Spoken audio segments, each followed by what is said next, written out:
আসসালামু আলাইকুম সম্মানিত গাইস, আমার ইরিয়াস মামার একটা পিকচার দেখলাম, উনি সকালে আপলোড করছিলেন অসুস্থ বলে। আমি আসলে আমরা যারা ফেসবুকে কাজ করি, আমরা সবাই ভাই বোন মিলেমিশে কাজ করি।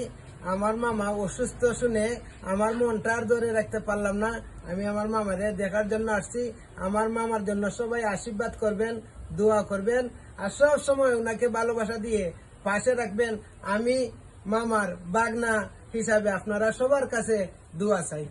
আসলে সত্য কথা কি না বললে না হয়, কারণ বয়সে তোমার একটা বেশি বড় না, এটা নাই ছোট বড় নাই, কারণ আমি বড়, হদেও বড়, বয়সেও বড়। কিন্তু উনি এসেছেন বাগাউড়া থেকে, আমার পার্শ্ববর্তী গ্রাম, আমার বাড়ি ছোট বাহই, আর উনি বাড়ি হচ্ছে বাগাউড়া, উনি মামার বাড়ি হচ্ছে ছোট বাহই।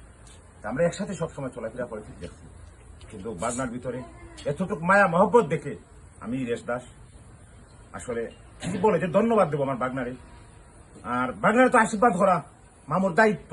আমি আশীর্বাদ করি বাগনা, তুমি অনেক দূরে গিয়ে যাও, আমি তোমার মাথাতে দেওয়া হইলাম, তুমি একদিন সফলতা অর্জন করবে, মামার কাছ থেকে সব সময় সাপোর্ট পাইবে, সব সময় আশীর্বাদ থাকবে। ধন্যবাদ। যে বাজারে এই ভিডিওটা দেখবেন সবাই আমার বাগনার জন্য দোয়া করবেন আর আশীর্বাদ করবেন।